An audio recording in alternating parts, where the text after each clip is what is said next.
Well, so much for Ultimate Fighting lowering the boom on big-time boxing. Did you see this? Floyd Mayweather took home $41 million and likely another $60 million in pay-per-view dough for manhandling Saul Canelo Alvarez in their epic WBC WBA 154-pound title fight. Proof that boxing certainly is not dead as long as it has some marquee names.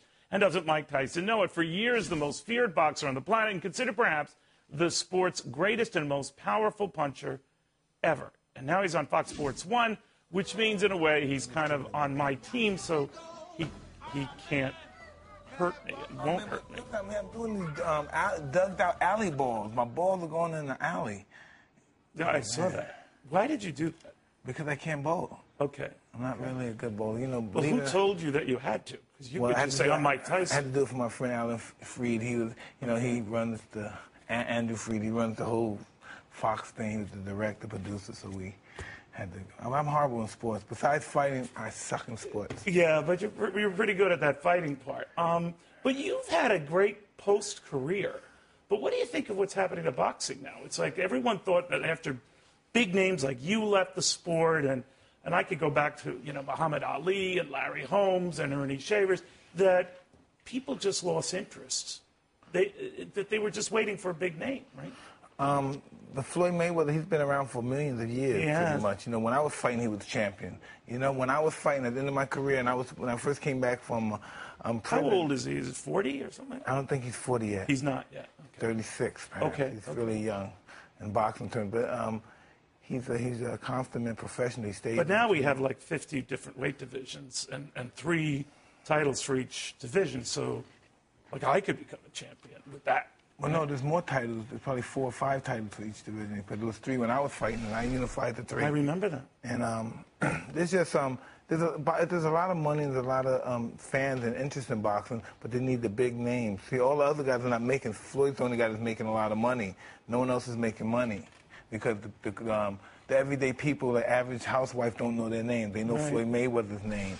And if they don't know your name, it's not going to be an interest in boxing. They need to know who you are. They need to be interested in your name. They know they're familiar with Floyd because of his family. He comes from a long line of championship bloodline. Oh, sure. You know, so this is not something that happened out of osmosis. He's been bred for this type of high-paced, high-stake fighting. But it's hard to do that fresh from scratch. Someone like you came out of the Catskills, out of nowhere. That would be very hard to do again, wouldn't it? I don't know. It would be. You know, yeah, it would be. But it's not impossible. Yeah. I was thinking of you, Mike, now with this new 6-part series you're doing on Fox. What made you do it? I mean, you've done the Broadway thing. You've done special shows. You've been in movies. Why this? I had no idea why I was doing this, and I had some reserves for doing it. And they told me it came out okay. But Andrew Freed, he wanted to win an award. He said, I want to be award nominated for this. So he really put in a lot of research, and he has really put his heart into this project. And so since he was going to do it, I was willing to do the same. But, you know, you and I were chatting briefly during the break about all these former champions, you know, Larry Holmes, Sugar Ray Leonard, you know. Once they leave, what happens to them? I know Larry Holmes had great investments, bought real estate and all that, but what happens? Hey, I don't know. I'm just, I have a good support system, and I was very lucky. I put a lot of my success has to do with luck. I was at the right place at the right time. I'm very lucky that people are interested in my morbid life. And well, someone said at the time, and I mean this respectfully, because if I didn't, you'd punch me. That it was sort of like watching. Those days are over. Yeah, you always say that, and then you punch people. Yeah, but it was like watching a train wreck, but people liked watching it. But now you're beyond that. You think that's true? Yeah, because that's what this country breeds. You know, we have more guns than we have people here. So this country breeds hate, violence, and whoever produced the most hate and the most violence gets the most money. But you fed that beast, Mike, right? I mean, because you were angry and always. Yeah, you know? I look at myself now in retrospect. So what was going on there? I was really insecure about who I was. I was really short to do what I was doing. I remember. And I was just angry at just being angry. You know, I didn't have my mentor with me no more. I had nobody that was really proud of my accomplishments. Yeah. That really cared. I didn't have no mother, no family member that I truly understood. And so, I don't know. I have a family now. I mean, it's day by day, man. It's just it's a hard struggle, but I'm willing to go on and deal with the struggle. You know what I discovered over the years, though? You started developing a sense of humor. I always thought you had a good sense of humor, but then you started kidding yourself. You started laughing at yourself. And I think you were very comfortable in that you didn't take yourself so seriously. Well, when I was fighting, I was so insecure. I had to take myself extremely serious.